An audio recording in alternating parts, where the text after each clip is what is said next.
Assalamualaikum and good afternoon everyone. I like to start by introducing myself first. I am Suzana Bettina. My metric number is S52277. Today I'm going to talk to you about my understanding for this chapter, which is audit report.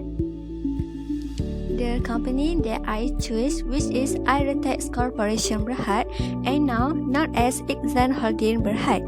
My presentation will consist of determine the types of audit report, determine the basis of opinion, determine the key audit methods, and the last is determine the emphasis of other methods.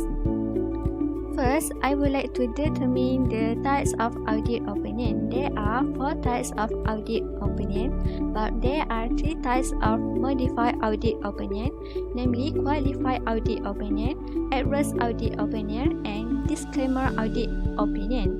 I choose the audit report 2019 for this company, and the audit report is under the disclaimer audit opinion that has categorized of the modified audit opinion. So here is the audit report for the 2019. For this, we can see the report of the audit financial statement is under the disclaimer of opinion that has been stated. The auditor do not express an opinion on the accompanying financial statements of the group and of the company because of the significance of the matters described in the basis for disclaimer of opinion section for this report. They have not been able to obtain sufficient appropriate audit evidence to provide a basis for an audit opinion on this financial statement. So let's move on to determine the basis opinion. There are 6 of the basis opinion on this audit report. These are the basis for disclaimer of opinion. First, are sections concerning opinion's balance.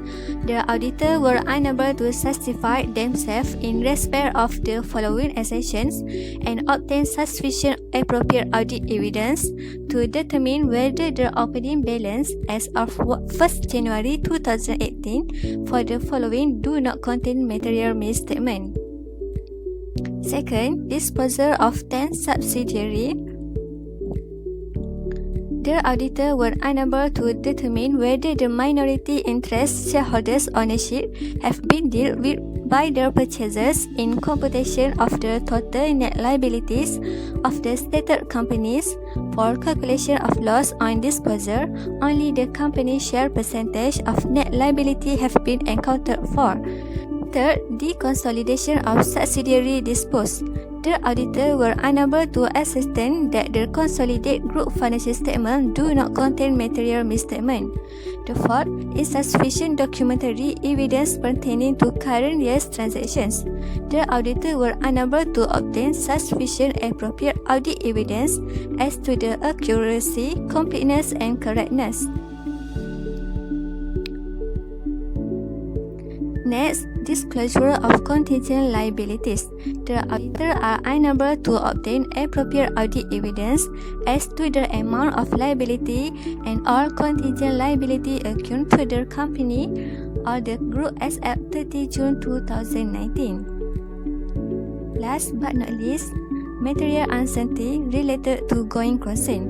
The group's financial statements has disclosed current asset of 1,083,155 and current liability of 7,371,730, resulting in net current liability of 6,288,575, indicating a material uncertainty as regards the ability of the group to continue as a going concern. Next, I would like to determine the key audit methods. But in this audit report, no key audit method stated because according to the ISA 705, it states that when the auditor express disclaimer of opinion, then the auditor's report should not include in a key audit method section. By this audit report, we can see again there is no key audit matters in this audit opinion, but we can see there is other matters in this report. The financial statement of Aerotex Corporation Berhad for the financial year ended 31st December 2017 were audited by another auditor who has expressed an unmodified opinion on that statement on 27 April 2018. This report is made solely to the members of the company as a body in accordance with Section 266 of the Companies Act 2016 in Malaysia and for no other purpose. The auditor do not assume responsibility to any other persons for the content of this report. Okay, that's all for me. Thank you.